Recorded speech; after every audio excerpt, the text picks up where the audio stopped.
Listen, we have a great show lined up for you. I'm your host, Kim Jacobs, better known as the Balance Doctor.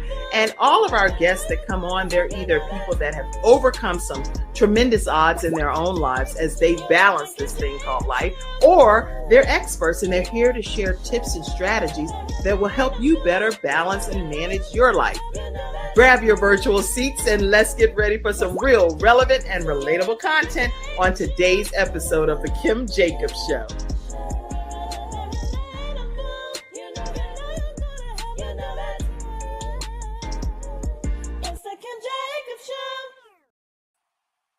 Everyone, and welcome to this episode of the Kim Jacobs Show, where we're bringing balance to the world one household at a time. And today, guess what? We're doing that with none other than Keyon Monté. How are you, Keyon? How are you? Nice to be here.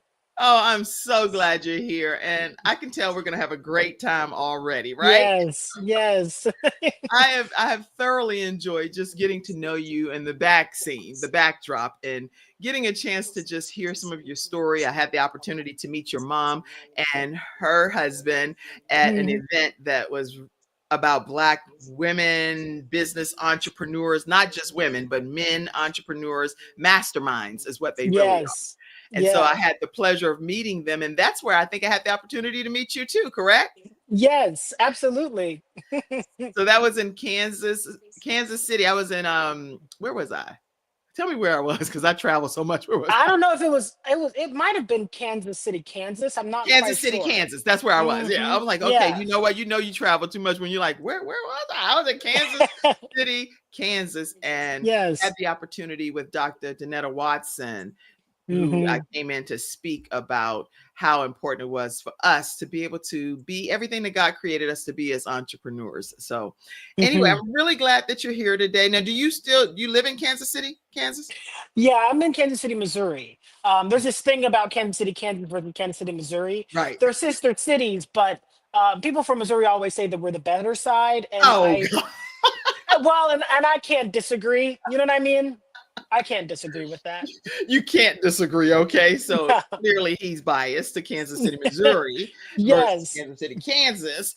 But I had the pleasure, especially Michael Freeland. I don't know if you know him, but he's the author of Mental Real Estate, talking about us being free in our minds and things. I had the opportunity to connect with him, and he's a friend of one of my friends, Dr. Lotus Roche. So it was just a really great uplifting experience to be there in Kansas City, Kansas. Yeah. So well, you have many connects here in Kansas City. I know. I don't think I would ever live there, but I definitely enjoyed coming and enjoying myself and my experience. There was really a very edifying experience. So listen, everybody, today, let's focus on who we are talking about today. We are talking about Keyon Monté, and he is an artist in every right. A lot of times people want to know if a person can write well and they're also artistic. How does this whole thing gel together? You're going to learn that from Keontae today. All right. So I want to take a moment to just introduce you. He is a Kansas City native whose work has found homes in many parts of the world. So you're going to hear about different parts of the world that you may have been seeing Keyon Monté's work. His upbringing exposed him to many of the arts that have become the foundation to which helps him feed his faith and his creative thought. I won't even tell you, it's a big piece of his bio that pertains to somebody that was very important in helping to shape who he really is today. And I'm going to let him talk about that. But he has two. Yeah. Oh man, I can't say your whole bio because these are parts of your backstory. Well, anyway, he earned a BA in costume design. I'll talk about that. He earned a BA in costume design from the University of North Carolina School of the Arts, where he sharpened his eye for detail. And at that point, I'm just going to stop with the bio stuff because all of this is going to be heard throughout his story. Welcome, Keyon Monté, to the Kim Jacobs Show. Thank you. I'm excited. I'm excited to be here. Thank you for having me. Thank you. We're going to jump right in, Keyon. And I want to just talk even about your upbringing because a lot of your bio goes into details about that. But talk to us. You were filled with artistic influence. How did your grandfather and grandmothers shape your creative path? So I grew up around, one of the coolest things is that I had so many grandmothers growing up. I had around 5 grandmothers. It's true. And each of them were very impactful in my life in different ways. Okay. I had a grandmother who, so one grandmother was integral in exposing me to a lot of different things, right? A Mm. reason why I love to travel is because of my grandmother Rhonda. When I was a kid, she would take me to California, to New Jersey, New York, Florida, all of these places, Mm-hmm. and she would also introduce me to things like Cirque du Soleil, right? Right. Which I was showing, like, that I was in, what was I? It's like elementary school, and we had show and tell. Mm-hmm. You know what I came with show and tell with? I What? came with What? show and tell with a VHS of a Cirque du Soleil show, and I was like, let's watch this. And I was in elementary school, They were like, and wait, so wait, this is a lot. yes, yes. Why are they wearing? Like, they're like, why are they wearing tights? Like, what's Right. going on? I'm like, it's art. You don't understand. And I'm in elementary school, They're about to so send you to the principal office just because they're like, wait a yes, minute, what I are they know, right? exposing him to at home? Exactly.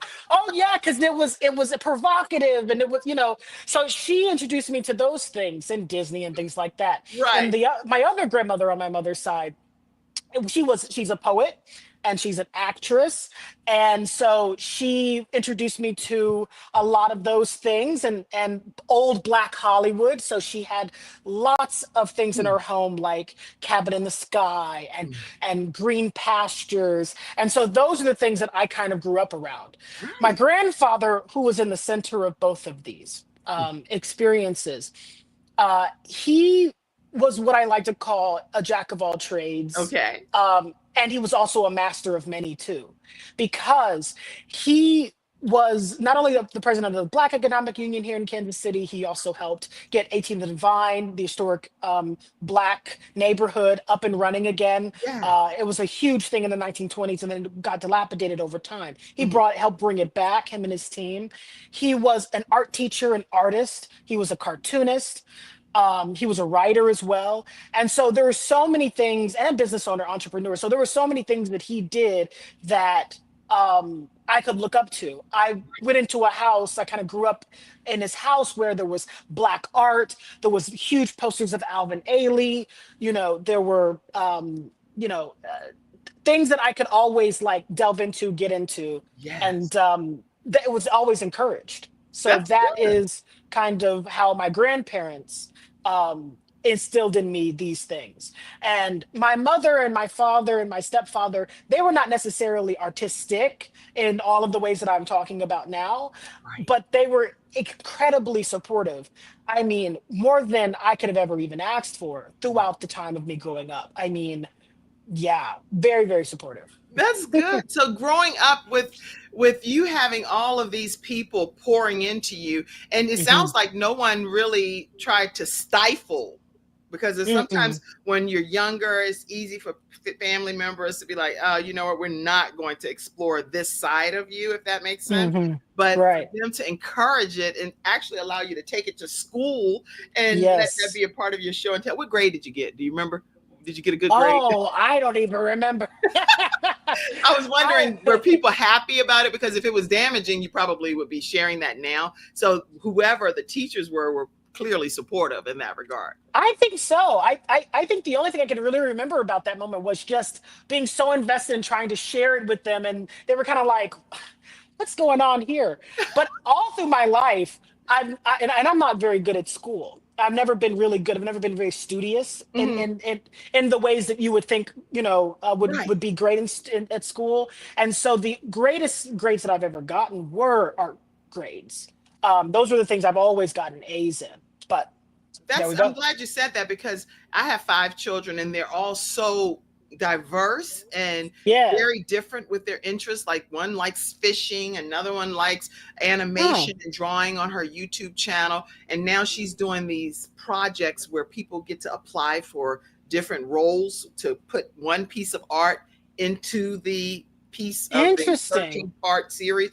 So I think Yes. it's so important. So she's in an art school and she's in an art Yes. honor society. And the thing is, I have not one artistic bone in my body when I can draw like Hmm. a Pictionary stick figure type of thing. But I think it's important for people to explore, allow children to explore what they're really, truly passionate about. So I guess my question right now to you would be, what was that moment that you realized that art and storytelling were really your true calling? So here's what happened. Are you ready for this? I am so ready. This is what happened.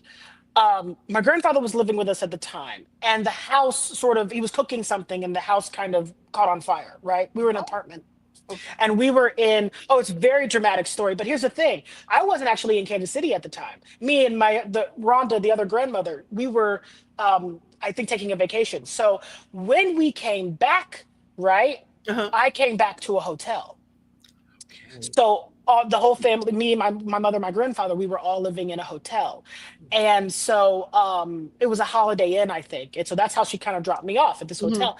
And from there, the insurance company put us in one hotel, another hotel, another hotel, another hotel. Right. And we ended up, actually, the last hotel we stayed at was the Marriott on the Plaza. And that was fabulous because, I'm in middle school, there's a pool, there's whatever. And it was a bigger suite, so much more space. My grandfather said, well, you know what? It's summertime. And instead of you, just sitting in all day, I'm going to take you to the library. He took me to the library, and it's one thing that I've always wanted to change about myself is that I'm not the best reader. I'm not as big of a reader as I'd like to be. So instead of getting really into the chapter books that were there, I ended up ordering all of the CDs, and the CDs that I would order would be Broadway soundtracks. Okay. Right? Original cast albums. And I got hooked on Wicked first. I got hooked on everything Stephen Sondheim. And you can go to the library and just get 5 at a time. Just order it 5 at a time. Right. And that's what I would do. And so for a year or so, I was just listening to all of these original Broadway cast albums. And then I would order the revivals. And then that's how I started to pick up that, one actor, I heard this person's voice before. Oh, they're in this musical. Oh, this person wrote this. This happened, this. They're here, do. And when I was a kid, I was really interested in Disney. So the thing that really drew me into the live performance aspect of things was the Disney shows that they would put on Broadway. Beauty and the Beast, which was my favorite movie growing up. Okay. Lion King. And if you ever go to see, and it's still running on Broadway and it tours around, if you ever go to see a production of Lion King, right? I've seen it in Las Vegas. It is breathtaking. Yes. I mean, you're like on the edge of your seat for me anyway, I was like, yes. What's next? All of the costumes and the designs and it's so big. It's like huge. And if you feel that way now, this is how I felt when I was a kid. And so when I realized that there was a job, a director, a costume designer, that's when I was like, oh, this is what I want to do. And so it was something that kind of took the art side of my life, because I grew up drawing all the time. Okay. And the costuming, the drama that I enjoy, because I love doing Halloween and things like that. And it found a way to kind of merge into one. And so that's what I ended up doing. And around that time, my grandfather said, it was my grandfather, my mother, they were like, well, you were in a Raytown school district, but now that we're moving and things like that, you're going to be in a Kansas City school district. But there is a Kansas City school named Paseo Academy of the Fine and Performing Arts, if that's where you would like to go. That's where I went, and the rest is history. Wow. Yeah. Okay. And the rest is history. When you say the rest is history, you literally went on. Y'all put all of your comments over there. I see a lot of you all commenting. We're going to be pulling them up in a few minutes. Are there comments? Wow. There are lots of comments. We're going to pull them all up in a few minutes and show you all of the support that's here for you today. So flood the comment section, everybody. Okay, listen. You studied costume design. How has that background, because now I think I kind of see how it's pulling together and climaxing here. You studied costume design, and that background influenced your work in theater, film, and the visual arts. How did that come together like that for you? So I originally wanted to be an actor. And when I went to Paseo Academy, What happened was they used to call, are you familiar with Avatar: The Last Airbender? Girl, You have children, right? I be saying girl to my friends, but I'm like, boy, Yeah, yeah, I yeah, love Avatar was one of my favorite movies outside of Sparkle, because back in the day I grew up in the projects and the movie Sparkle really hit yeah. home, and I was like, oh, anyway, Avatar was so animated and wonderful and Yes. again breathtaking. Everything you're talking about. Go ahead. Yes, when I was in school, they used to call me that because I didn't have just one thing I was doing. You had to choose a major, right? But me, I did choose a major, for the paper, you know what I mean? Right, of But course. I was everywhere. I was in the art room. They were asking me to do things for them. I was in the theater, room. I was having conversations about jazz, all of these things, and so. I got to do all those things. I wanted to be an actor, but someone had to design the costumes for the play. And so You know you would that be a was kind great of actor, by the way, just so you know. it's Are actually you kidding me? it's actually one of the things that I went away from, only because it was the thing that I felt the most insecure about. Honestly, it's true. No, it's true. I enjoy performing, but as far as being on stage learning lines, I never thought I had the what it took to become like a real actor. But Well, it might be something I'll try. wait. We're gonna put a pin in it. Boop, right there. Yeah, Everybody that thinks that Keyon Monté would be a great actor, please put your thoughts over there. If you think that he would be a great actor, put some heart emojis, put a 3 in the comments, put something to lets us know, put some running man emojis, put anything to let I us gotta see know it.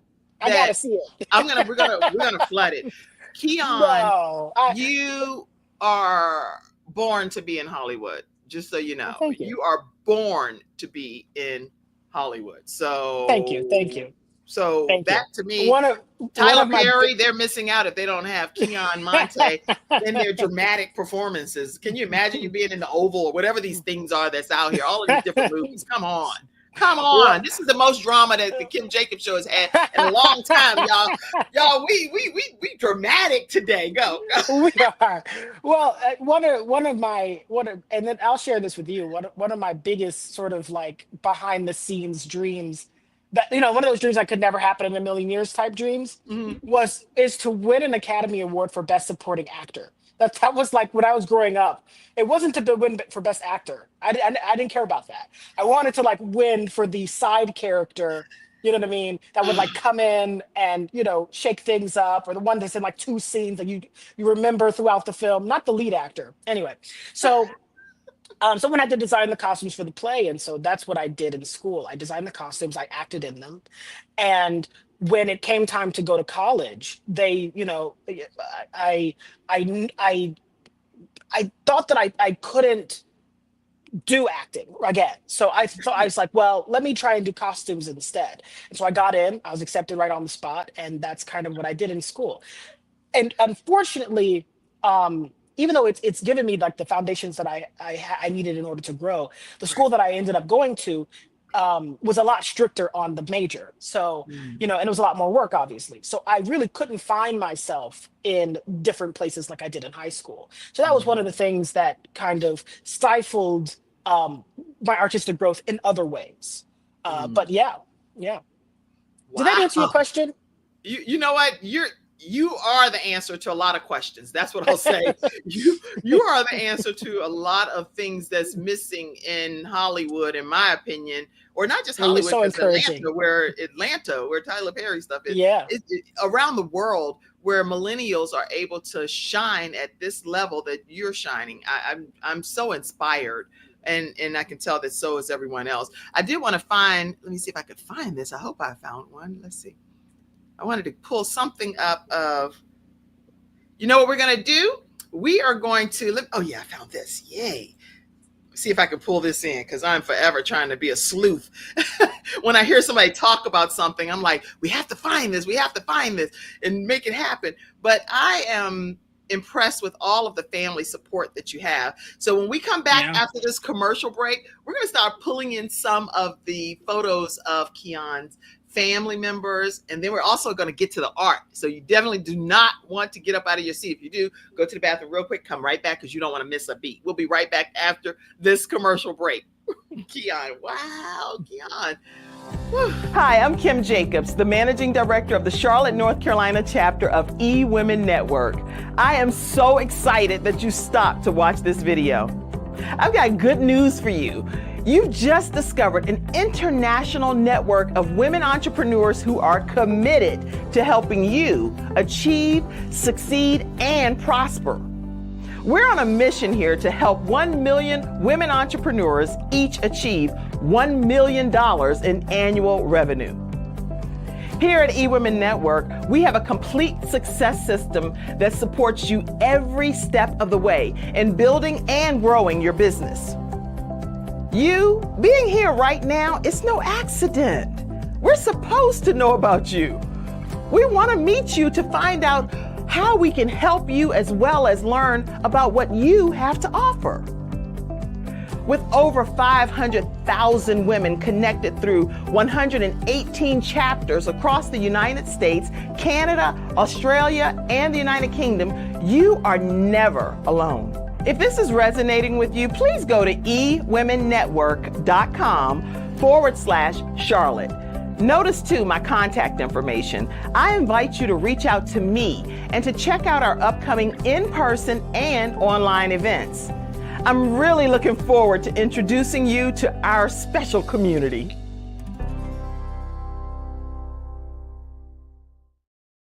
All right, everybody, we are back. I see your spider fingers over there.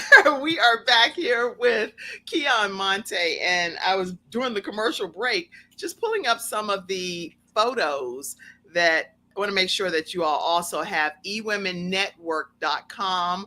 Let me put that in the /Charlotte. Yeah. Okay. I want to make sure that you all know exactly where to go to be able to register for some of our events. We have a big event coming up May 7th, which is our summit that is happening for eWomen Network right in the Charlotte area with our founder of eWomen Network. It's been about 25 years officially that she founded this organization for business women, entrepreneurs. Our summit in Charlotte is going to be on May 7th. Right now we have our sponsor, which is our primary sponsor, which is Jean Tillery. But I do want you to know that if you have not gotten your tickets already, the tickets are going quickly. We have people coming in from Florida, Tennessee, Georgia. Get your tickets today if you want to be one of the remaining tickets that's left for the eWomen Network conference. All right. So speaking of family members, I found a couple of pictures that I think are mesmerizing. And you were talking about, you know what, you have the best mom in the world because she sent this to me. I was like, thank you, Mom. Okay. But let's see. Let's go through some of these pictures. Tell us about some of these friends and family of yours. Yes. This was that picture right there is the very first solo exhibition I've done. I have a friend, Moni, and she is her own entrepreneur in her own right. And she is the person who was like, you know what, Ken, you can do it. Why not just put your own art up instead of waiting on a gallery to do it? And that's the picture that came of that. That was the night that we did it. Wow, that's interesting because it's so important to have good friends that believe in you and support your dream, because not all friends feel that way. Sometimes people are behind the scenes like, well, I don't really understand why you're even interested in doing that. But in your case, you have very supportive friends. Could I also say something to add to that? Yes, say as much as you want. Not only supportive friends, but friends with utility. So everyone has something that they can do, right? Right. I'm someone who believes that people and their talents and their gifts are supposed to be used. Because if you don't use them, then what are we doing, right? Yeah. So I think that having friends that not only support, but get to know what they can do, what thing that makes them happy, what things that they can do that come easiest to them, and utilize those things. So Moni is now working for my LLC as well as my friend, because there are some things that I just can't do. And is that who's emailing me? Yes, yes, yes. Well, Moni, we thank you because you surely provided plenty of good quality stuff for me to work with. And so she is representing you well. Thank you, thank you, thank you. If it wasn't for her, then the last few months of my life wouldn't have gone the way it's gone. And so I'll be honest with you, there are things, and she gets so frustrated sometimes because she's like, Keyon, I've seen you create masterpieces. I've seen you do this and do that. You can't send an invoice. And I'm like, no, I can't send an invoice. There is something, I just have blockages. And so, paperwork or little minute things, or, getting the dishes washed every day, or just something like that. And there's a blockage to it. So my grandmother, Rhonda, she's always said that find out what your weaknesses are and then learn to compensate for them. That's kind of the person that I go through now. It's not what's great about the relationship is it's not hard for her. She thinks doing an she's like, it just takes 2 seconds. I'm like, well, it would take me 3 hours. She's operating in her strength. That's why. Exactly. And the beautiful thing, I was telling my daughter this the other day, because I have like my bestie is we're complete opposites of each other. But at the end of the day, when we get together and we have our think tank sessions and our brainstorming sessions, the things that she's able to give me are things I just never think of it. Yes. So I was like, I just never think of those things until I talk to her. But then there are things that I give her that she's like, oh, Kim, that just made a big difference for me. I was telling my daughter that about one of her besties, that listen, you can be complete opposites in a lot of regards, but you can complement each other and play on each other's strengths. So I saw a few other pictures of some friends, since we're talking about friends. And then so that's Moni on the, I don't know if it's right or left, depending on how it's set up. This is okay. So on the left, that's Moni, and then on the right, that's Alice, and them together have an event company in Kansas City. And so I was one of their many events that they put on, was my solo exhibition. Wow, is that the one? Queen? Was that Queen? Queen? Oh, what was the I'm trying to think. Wasn't there a production or something that you did? Queen. Oh, are you talking about so Queen is the one act play, Queen? Yes, Queen is a one act play that I wrote in Italy. Oh, okay. So that is the solo exhibition was for my art. That happened. Oh, okay. So we're talking about two different things here. So your art exhibition was put on here with them, and they hosted the event. Yes, they look like they could. Is that your art back there? Yes. Okay. Look at you. Yes. Okay. What is this? Some more friends? And from that event. Wow. Okay. Okay. I'm finding all the pictures from that event. Let's see. Yes, that is my counselor, Travis. Your counselor? You gotta have one. Okay. Well, talk to us about the counselor. Counselor Travis. So he is somebody that I ran into because of a friend of mine, and he's the one who, he's been in the business for about 15 years, marriage and family counseling and things like that. And we met, and he also does Bible studies. And so I ended up going to the Bible studies and, kind of found my way back to God in an interesting way. So that's kind of, where we and we've been going strong ever since. So a lot of the opportunities that he has, he'll pass on to me. A lot of things that I know, I'll pass on to him. And, I truly believe in his gift. He is an incredible, incredible counselor. Well, truly. What this does for me is it makes me remember every time I say this, it just further confirms it depending upon that guest. It's a quote about flowers. Flowers don't compete with other flowers. They just let them all bloom. It's like bloom, baby. Yeah. Bloom, yes. bloom. And that's what your friends are doing, and you're doing that with them. You're allowing them to bloom in their own areas of expertise. So I'm so glad that y'all are blooming as beautiful flowers. Okay, I saw this picture, and I noticed some two special people. Yes. So this is actually what you're looking at is 3 generations of, or 2 generations of women. The background is a third one back. three generations of women, but I it's really small on my screen. I thought immediately that was my mother when she had her first natural hair. Oh, these are your two grandmothers. But exactly. So we're looking at just the two women. Okay, so the two women in the front, the first woman is my great grandmother, Gloria. And behind her is her daughter, my grandmother, Tonya. And Tonya is the poet, the actress that I was talking to you Wow. about. And look how great they look. They are. Yes. Oh my yes. God. And then in the very, very, very back there drinking some water or something is the mom. I think that's your mom back there. Yeah, I thought so. Yes. So you are looking at 3 generations of women. Yes. Right. Even though I'm sure your mom didn't intend for her to be in the background right now when she sent me this picture and us talking about. Okay. But no, it's cool because there's a line of them. I've never seen that picture before. Isn't that great? Oh, yeah. Your mom sent it to me. Thanks to Summer Smith. Okay. Let's look at this picture. So this is my uncle and my grandfather. My grandfather's one in the bow tie. Wow. And this is the gentleman that I was talking to you about that took me to the library that one time and exposed me and exposed me to all different kinds of art and artists. And he looks artsy. He looked like Samuel L. Jackson there. He does. Got a whole line of folk that could be just acting and doing some step-in roles. It's true. He did some acting too. Yeah, he did. Okay, let's see. I see some more family pictures here. This is the 85th birthday of my great grandmother, the one that you saw, the light skinned woman in the first picture. This is her 85. Sitting there. Mm-hmm. And this is my immediate family. The only person who seems to be missing is my aunt Autumn.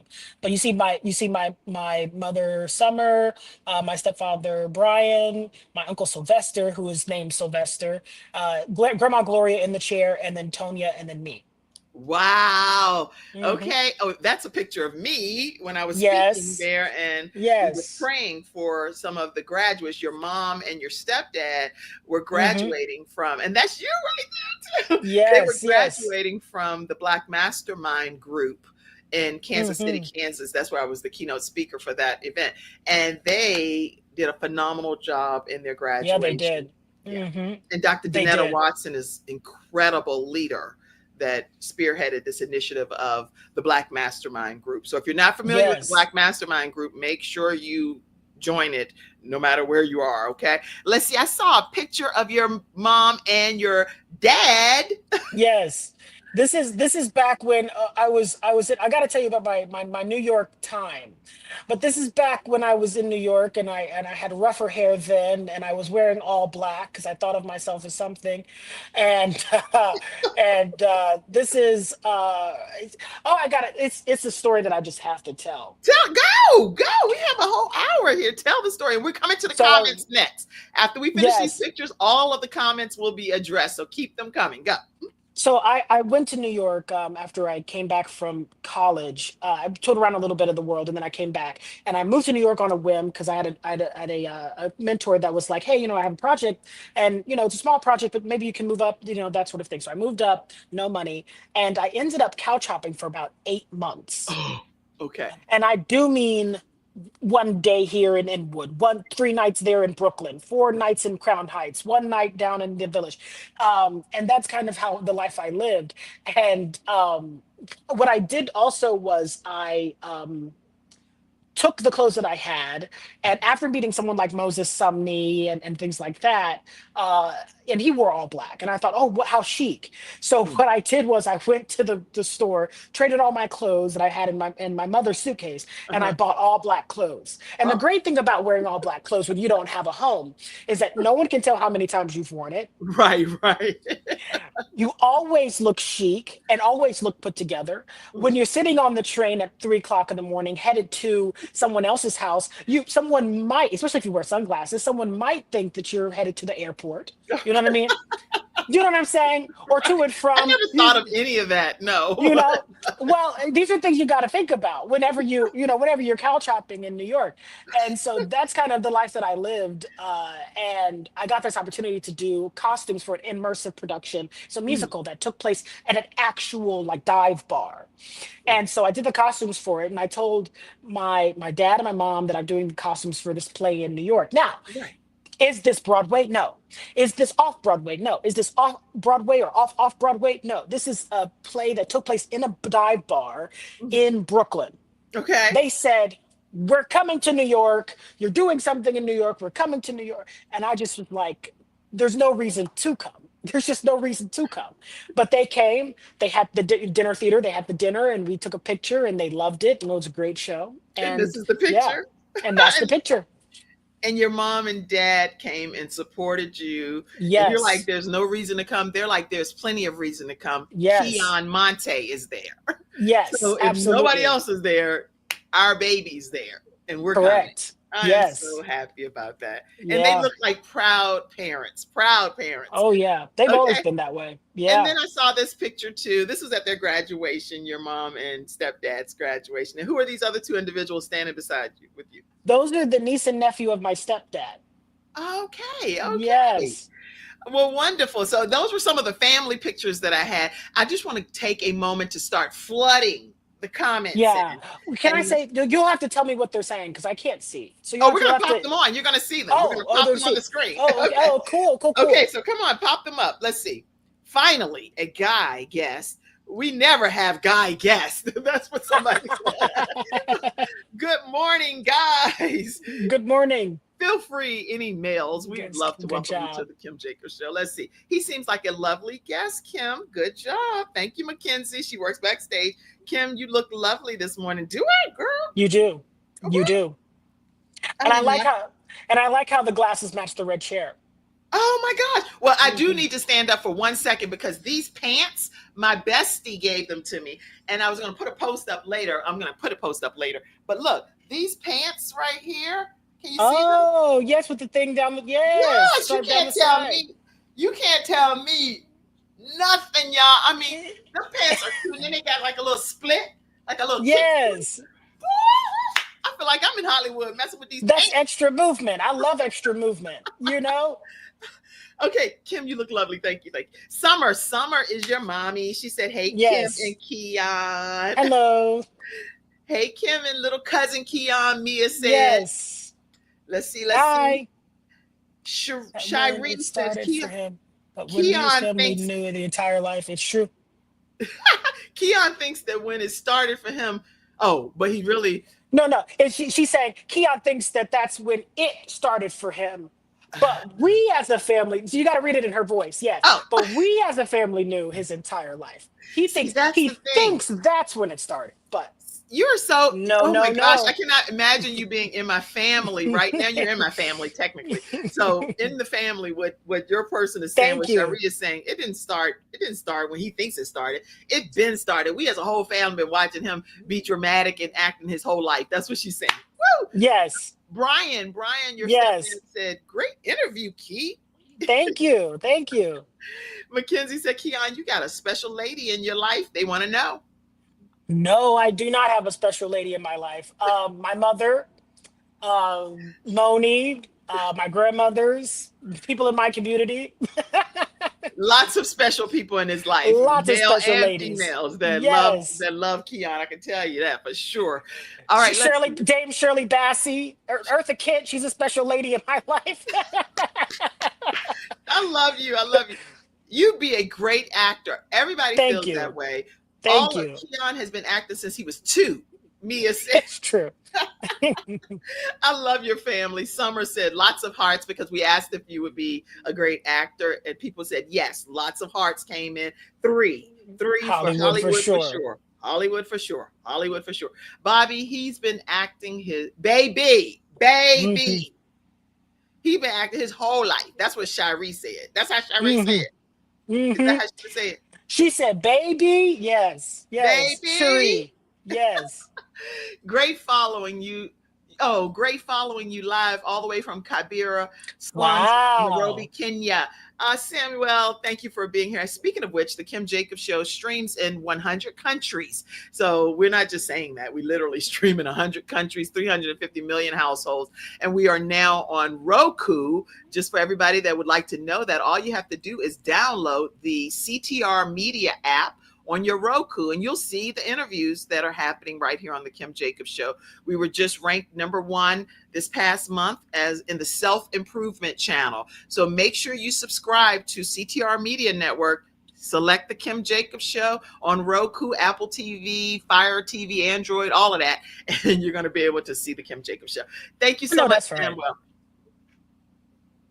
Brittany, hey, Kim and Keyon. Hello.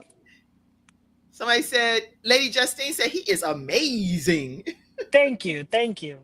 Let's see. Any other comments? Okay, lots of comments, you guys. And I see over here on Instagram, Lady J, Malaysia, Namaste, Mela, I see you all. I see you. Henry, Elder Henry, I see you. I see you. Y'all put some comments and we'll pull your comments right up as well. Yolanda, glad you are watching. And all of you all that are tuning in. Okay, let's go back to some more questions here. Your portrait series usually seems like it infuses your storytelling to uplift the Black community in particular, and it's been really widely recognized. What inspired this particular style of projects, and what is your hope and inspiration for it? I'm going to put some of them up, but talk to us about that too. Well, it's interesting. As I do different things, they really come from different eras of my life. And there's eras of my life in which I feel I'm more of a visual artist rather than a writer, and vice versa, right? And as I'm working on another art, there's something in me that keeps calling to say, look, I haven't painted something in a while. God, please give me something, right? And something will happen, an idea will come and something will happen. In 2020, during the Black Lives Matter movement, right? We were all home, it was COVID. And I decided I wanted to do free portraits for Black people. And so it was mostly centered around the people that were on my Instagram. And so I did black and white portraits of them. And what I did was I asked the question to the first person. And then once they answered, I took their paragraph and posted it with the portrait. And then I told them, I said, okay, now you come up with a question. And they came up with a question. And I sent that question to the next person that I did a portrait for. And the next person I did it. And so it became a chain of conversation. Nice. Even though these Black people never maybe knew each other or talked to each other before, they knew they had a question and they answered the question. So that's kind of the start of how I started doing series. And it has been community-based ever since. I'm a digital artist, usually. That's kind of how I work because, COVID and things like that. So working with people is a great way to usurp the full digital aspect of things. So all of the people that you see me draw are people that I know in real life, people that I've asked to pose for me, things like that. So, yeah. Good. So this art piece here, tell us about it. Yes. So this is a part of the Jangaroo series. The Jangaroo series is an endemic view of Black masculinity. The idea is what happened if we never fell from the garden, right? And so there are Black men in, sometimes I will have them pictured with, this one's pictured with a monkey. Sometimes I have them pictured with like different, animals. So there's one he's pictured with a tiger. There's one where he's, pictured with a bird, things like that. And the idea was beauty and also making a comment on the harshness of masculinity, but removing the violence, removing all of the things that we attribute to Black masculinity. Well, that you know what, I'm glad you said that because I'm a pastor, right? So I just recently became a new pastor, and I really believe that God is God, and that it's important for us to show love to everyone, and to not be so cruel and critical of everybody. But I do feel also that the word of God is the word of God. So someone had asked me one time, well, what would you say about this topic? Well, if you come on that Sunday and it's in the word, I'm going to talk about whatever the word says about it. But keep in mind that if you come on a Sunday that we're talking about adultery or we're talking about fornication or other things, then I'm talking about that. It's the same thing. The word of God is saying, period. Correct. At the end of the day. But I do believe that God loves, we are supposed to be an example of God's love and mercy, so that through the loving kindness, we're able to draw other people to Christ. How can people ever want to be a part of what we say is like a city sitting up on the hill, and I want to know about the God that you serve, if I'm so ignorant and rude to people that I meet and encounter. Anyway, I don't went all off. Sorry. Yeah, Just yeah, let me just stay focused, right? No, it's important. It's important to have that stance. It's not about and I'm Bible believing myself. It's not a lot of the times it becomes about your personal vendettas against or biases of, and not necessarily of the word. And that's when things can get incredibly Murky detrimental. and messy. Yeah. But Yeah, absolutely. okay, so now with you, you believe in, you have a faith that you formally practice. This is my faith. This is what I believe. Yeah. How has Yeah. that helped with, because you just talked about Adam and Eve and the fall and you have the monkey on the shoulder and everything like that. How has that helped with your storytelling and your art? Well, one of the main things it's done is hit me to kind of how we are designed. That the big thing that's come out of it is God designed the world. He put things in place like gears that turn. And we are designed a certain way, and we can't get away from the way that we're designed, right? If you think of human beings kind of like a car or a machine, there are things that we need in order to survive. If you put um, uh, uh, the wrong kind of, I don't drive, but if you put the wrong kind of gas in your car, it's going to Right. malfunction, right?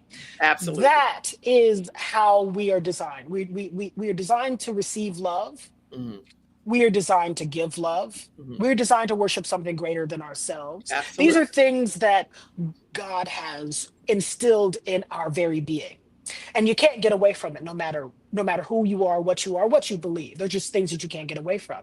So understanding the way human beings work, it helps me understand who I am, Yes. how I am designed, how I work. And then also it helps me in storytelling, because if I understand where that character is coming from, everyone has the same problem.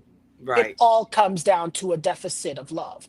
That's where all of the issues boil down to. So once I understood that is when a different kind of art, writing, and things kind of opened up for me. You were free to be you and to literally just express whatever God is putting in your heart and do that through the art form. I love it. I have to say also that there was the moment in time where, and it's a small story I have to tell, that I was really interested in getting a Tony Award, right? And I still am. I don't think that that's too far-fetched from that happening in your life. Hopefully this interview will you can bite-sized piece it and send it to Tyler Perry, to all of I keep saying Tyler Perry, but to any of these different places. Disney, imagine Disney experiencing Keyon Monté. Disney, you are missing out if you are not having Keyon Monté as one of your performers, even the artists on your Disney work. Come on. Go. Thank you. The Tony Award I was really interested in, and I was getting to a point where I might be in line for it, in the sense of there was a director that I knew that was putting a play on Broadway. And so I asked that director, I said, hey, look, if you need help, I would love to do the costumes, and they ended up going with someone else towards the end. But I saw it. I saw it in my mind, because I knew that play had an opportunity for costumes, but no other play on Broadway at the time, right? They did Macbeth, but they did it in modern dress. And they did this play, but it was in modern dress. This play had an opportunity to really, be imaginative. So I just knew that if I did that play, I'd be nominated and I could win. Right. It just so happened that year, some other play came in and opened just before the Tony Award eligibility cutoff, and it was really imaginative. It took all the awards. But as I said, the person who did end up designing the costumes for that play was nominated for the Tony. So there I was, Tony nomination lists, right? And I said to myself, and I got into like a big depression and things like that, and I was walking in faith and things like that at that time as well. So I walked out into my balcony and I said, God, you can have the awards, the Oscars, the Tonys, the fame, and the fortune. Just make me a great artist. And that is a prayer that begot the play that I'm writing now. And maybe a month or so later, that's when the play kind of started to come. And so, and that's also when I started painting in the way that I do, and lots of other things happen. And and I got to be honest with you. Some people say that, and it sounds really inspiring, and I think it should be in some instances. But I Yeah. also have to tell you, be incredibly careful about what you pray for, because God may laugh and joke, but he don't play. He's very, very serious about prayer. Yeah. And so I understood, quite quickly that, that praying that in earnest also might, it just puts me on a path that I didn't think that I would be ever on. And being a great artist doesn't mean that things are easy. That's right. It sounds like they're not. Yes, exactly. Becoming a great artist means shedding, and it means, going to, it's not always the most fun. But I realize in that, I mean, I've got candy and sugar plums all around me at every given moment of every given day. It comes with so many blessings as well. It sounds like it. It sounds like it's heaven on earth, in my opinion, based on what I'm hearing. But then I also know that there are significant challenges, especially being an African American, a Black artist in the industry. What are some of the things that you've had to even overcome as a Black man in this industry? Well, a lot of it is pigeonholing. A lot of it is the questions that I think any artist worth his salt will get this question. Male or female, no matter what sexual orientation you are, you might get this question. That is, are you creating for white people? Or did you write this for white people? That's the question that you'll get. And it is such an unfair, very lazy question. No, I'm not writing for white people. As James Baldwin says, I'm writing for people, baby. That's what he says. And I agree. People, yes, all people. I'm writing for people, baby. And I'm writing for myself at the end of the day. And so, it really, that's one of the things I think that, what my boss, so I work with an amazing costume designer right now. His name is Paul Tazwell. Paul Tazwell just won the Academy Award for Best Costume Design. Okay. And he won the Oscar for Wicked. I don't know if are you familiar with that movie that came out? Yes. Wicked? Yes. He did the costumes for Wicked, and he just won the Oscar. And he also designed the costumes for Hamilton on Broadway as well. Okay. And he is the first Black man to win an Academy Award for Best Costume Design. And so learning under him has been a joy of my life, truly, because no matter what I have faced in the industry, which has been very, very, very interesting things here and there. Right. It doesn't compare to the things that he had faced growing up in the industry in the 90s, coming up in the 2000s, and now in the zenith of his career, the pinnacle of his career, which is now, doing Hamilton, doing Wicked, winning a Tony, an Emmy, and an Oscar, not within 5 years of each other. And one of the things, you're interested in business. And I want to tell you too, that for me, watching him handle business is the thing that I understand I need to know and get better at. One of the things again? Paul Tazwell. Tazwell, Tazewell. And I illustrate for Paul Tazwell right now. And he is he's a very quiet man. He's a very kind, very humble man. And one of the things that I am going to learn from him, I believe, as I work with him more, is his ability to edit and delegate. More than being a good costume designer, right? The thing that really sticks with me about the way he does his business is how attentive he is, and how much of a great leader he is. Wow. Take the costume things away. Yes. What makes Paul Tazwell is his ability to lead in such a beautiful way. I am in Kansas City, Missouri. I am drawing as an illustrator on one project of 5 projects that he's doing. right? Not only is he keeping character names in his head and how many dresses she wears throughout the piece, but I am doing one thing here, one thing there. These costume designs that I do, these renderings that go back to him, and it goes to someone who is sitting there for 8 hours and she's doing the beading on the sleeve, right? Someone is cutting that. Yes, that's him with his Oscar just recently.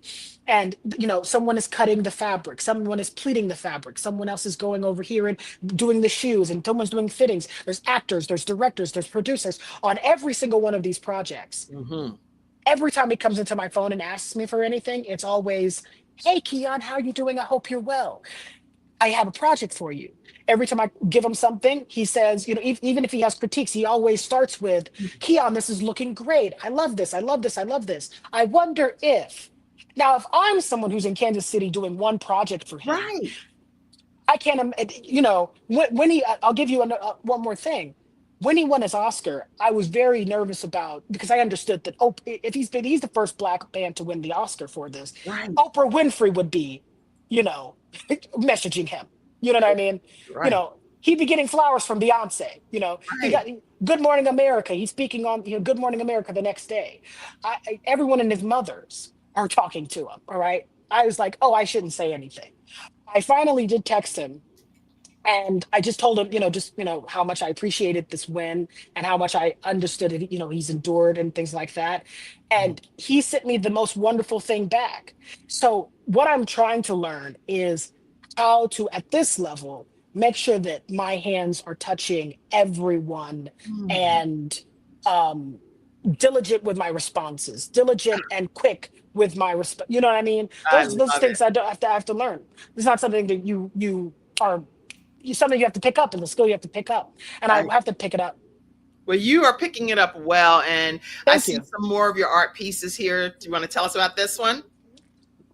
This is I wanted to do, as far as that Jangaroo series, I wanted to do, I have some in the jungle, some in the, I wanted to do one that was in water, because water is one of my favorite elements. And so I had a friend of mine, his name is Dion, he's a wonderful actor, and he went to the jungle out in South America, and he took pictures of himself, and I was like, well, do you think that I could, you could pose down there for me in some way or shape, or, that way I can paint it?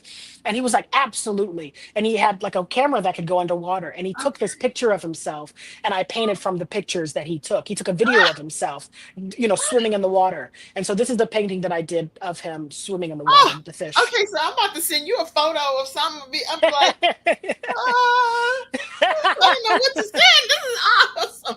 Listen, what do you share with aspiring artists? Tell us about this one too. And aspiring artists that they know that they're passionate about a variety of areas. How do you encourage aspiring artists to use their true gifts and talents too? Okay, first I will say this is the centerpiece of that series, Jangaroo. This is called Jangaroo. This is the first one that I did, and it's a picture of him. And what I did was he was leaning on a rail, and then I found a picture of a tiger, and I was like, oh, what if these two could go together? So I painted them together. So this wasn't how it was. He was actually hanging on a rail when he sent me the picture.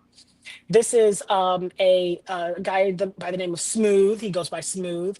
And this is another idea of just Adam, in the garden, but making it modern. I am loving your pieces. So what advice do you give aspiring artists? Because people need encouragement. Aspiring artists. Well, firstly, I will say it's difficult to get out of your own head about things. The biggest thing that you're going to have to try and figure out is you. Trying to get out of your own head about it is the biggest thing, because once you get over that, then it just becomes about the doing. The doing comes naturally. The doing just comes naturally. So if you can just get to the doing, you'll be fine. Wow. It's the thing. It's the stuff that happens before the start. That whole I can't, or I need to, or what if, me saying, but I can't be a good actor, all of that comes right before the doing. Okay. And oh my gosh, that if you cannot grab hold, as my grandma would say, to that advice. Get out of your own head. Get out of your own way. Just get to doing it. Do it. It'll make a difference in how free flowing you are with whatever gift God gave you. If you could collaborate with any artist, whether it's living or past or whatever, who would it be? Oh God. Oh my God. Oh my God. Well, he's on my mind this morning. So Stephen Sondheim. If I could somehow have directed or acted in or costume designed a production of an original production of Stephen Sondheim's, he is a genius. He was a genius. He passed away, but he's the greatest musical theater composer who's ever lived. That's what I was Yes, wondering. I saw yes, a whole yes, composer back here. I was like, well, he's not an artist, but I'm not sure. But the art comes in different forms. So I was looking yes, it up, and I was like, oh, is this right? Is this the right person?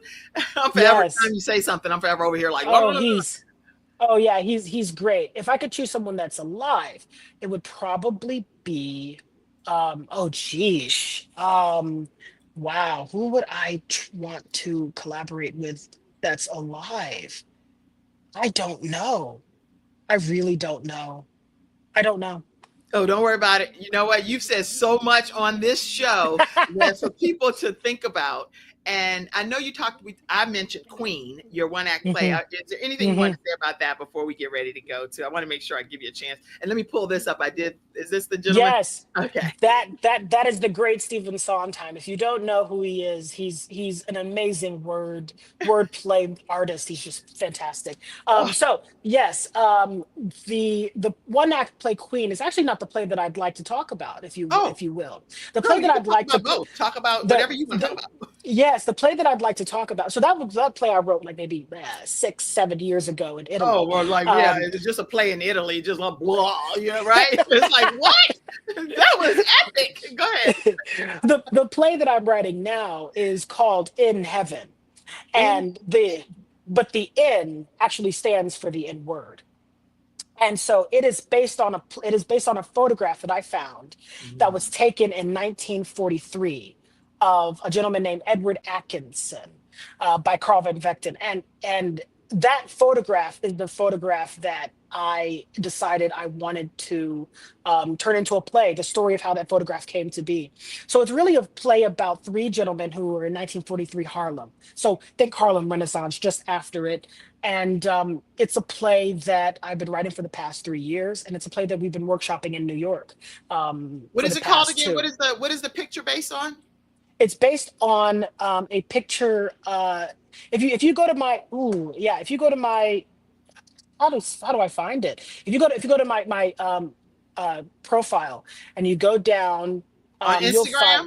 on Instagram, you'll find it. Oh, how can I send this to you? How can I send it to you? Here, I can just show you. I can just show the Yeah, screen. yeah, you can share your screen. I'm like, huh? I'm good, but I don't know. I'm trying. No. It's absolutely good. But this photograph is kind of, when I first saw it, it haunted me. You know Carl Van Vechten's work. Carl Van Vechten, he was a guy who lived in the Harlem Renaissance, and he was a white guy actually, and he is the one who photographed. If you look up something like Harlem in color. Right, Harlem Renaissance in color. You'll find James Baldwin, Harry Belafonte, Eartha Kitt, Jeffrey Holder, Amiri Baraka, Billie Holiday, Ella Fitzgerald, these very full Yes, in yes. color pictures. I And see all of these pictures. So now what picture is the right, one that I'm trying to see which the one is the one one? that I am basing my play on, I guess I can just uh, drop this, I could just text this to you or something. Oh yeah, text it to me. That's perfect. And I'll pull it up Okay. because I want to pull that particular. I see a lot of pictures, obviously, in his art gallery in Harlem here, but Harlem in color. Yes. So that is oh geez, did I go away? Oh no, I don't know. Let me see. Oh yeah, okay. Anyway, we're still talking with Keyon. He's just going to get that photo that will actually be the photo that he's basing his new play on in Harlem. And somebody said Carmela said, I didn't start watching until 10:45 their time. So she done missed half of it. So she's like, Lord, I got to go back and watch the replay. Carmelita, go watch the replay. You're going to enjoy it. Keyon, let me know when you send me that text. Oh, I see it. Okay. And then Summer said that she is enjoying this episode. Let me get this photo over to myself. You can do a whole lot of stuff. That's speaking of which, y'all, when you are in the process, somebody said it's in New York time for me to go home and I check it out. Where is your art gallery? They want to know where your art gallery is. Let me pull you back in, Keyon. I'm pulling you in now. Okay. Once you get your screen back on, and give me a thumbs up and I'll pull you back in. All right. Where's your art gallery? So I've got a couple. I've got one that is at the Zobe Art Center. That's in 18th and it's around 18th and Vine. Zobe Art Center, ZHOUB, the letter B, Art Center. And I've got a self-portrait that's there. It's my self-portrait that I have, and I'm holding a cactus. This self-portrait I turned into a tapestry, and I've hand beaded it. So it's sparkly. You can't miss it. Go into the gallery. You'll see it, boom, right when you walk in. There's one. Two, if you are familiar with the Kansas City staple, the Urban Cafe, Black-owned, wonderful gourmet food there. It's right on Troost. It's the only place on Troost that you can get a truffle omelet. Oh, well, I've never even heard of a truffle omelet. I did not know that. Oh, it's amazing. Oh, so when it's I come amazing. there, I'm going to have to experience that. Oh, you have to. Oh, it's great. And when you walk in there as well, Jangaroo, the picture that you saw with the guy on the tiger, that's also turned into a tapestry and hand beaded with black beads, bugle beads, and rhinestones and things like that. You'll see it when you walk in. So I have two big pieces that are in Kansas City right now. Wow. If you want to see my work, what you should do is go to my website, KeyonMonté.com. Keyon, KeyonMonte.com, or Instagram, where you'll find me at Keyon Monté, and all of my art, everything about my writing, everything about my costume design are all there. Yes. So y'all make sure, I did find the picture. So thank you so much for sending me that. Go to KeyonMonté.com, KeyonMonté.com. Keyon Monté, that's KeyonMonte for those that are iHeart listeners over on the audio podcast and SoundCloud. Kim, company trip to the art galleries. Yes. Mackenzie always, she working backstage. Yes. Road trip. Yes. Yes. And let's see, I did find this picture. Thank you so much for sending it. Now tell us. This is the picture that stopped me in my tracks. I had known as Carl Van Vechten's work, but I didn't know who this gentleman was, and I didn't know, why it was in black and white, and the look in his eyes. And so I found out doing research that this is a picture that was taken as a memento of this clandestine affair between him and this poet named County Cullen, who was in Harlem. And so I was like, okay. And then I found out his name was Edward Atkinson. I found out that he was drafted into World War II. And I said, okay. So this picture's taken before he goes off to war. All right. There's a play there. There's a story there. So you've got the County Cullen, the poet, think Langston Hughes, but not as popular over time, right? And then you think Edward Atkinson, this actor guy who we don't know, who's in this picture dressed as Saint Martin de Porres, which was this 16th century friar. Why is he dressed up as Saint Martin? What was the relationship between this Catholic saint, this Black Catholic saint, to their relationship? What was this? And then you've got this white guy interested in Black, art in Harlem, taking this photograph. These three gentlemen, what were they doing there? Why were they there? Right. What is this life about? And that has sparked this play called In Heaven. Yeah, that sounds like a great book too, by the way. Yes, and the title, the title, people always ask, people, it gets a lot of, it's provocative, sure, but it gets a lot of, interest. The title, the reason why it's called Inward Heaven is because Edward Atkinson is a actor, and inward heaven usually was a Black term used to describe the balcony in which Black people had to sit in theaters. Yes. They called it that because it was a high, look. And of course, Harlem was also named that as well, because it said high on the Manhattan aisle, and that's where the Black people were. And so that is a title that I took from Carl Van Vechten's book that he wrote. And I took it and I'm reclaiming it to mean different things now in this context. You are a genius beyond your years, just to say the least. I could go on and on and on. I do need to invite you all to partner with the Kim Jacobs Show. The way that we're able to bring these brilliant guests on Monday through Friday, we're on just as much as all of these other daytime talk shows that you currently tune into. The only difference is all production is paid by these talk shows that are out there. The only way our production is paid is through community contributions, through your community contributions. Will you take a moment today? Oh, let me not do it myself. Shoot, you the dramatic one. Get the people to send some money to the Kim Jacobs Show. Come on, Keyon. It's all about community. And if you give, you are helping yourself. So why not give to this? Because this is something that also it will enrich as well as entertain. Oh, I think people are going to give just because you said that. All right, everybody. I appreciate it. What is one thing you want people to know about you that maybe they just didn't know about you? And then we're going to close out. I saw more comments, but we have to end this show. I don't know. That my favorite color is mustard.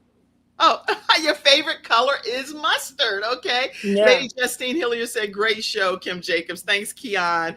Thank you. When is the next reading in New York? Someone wanted, your mom. She's like, I want to be there. When is the next reading?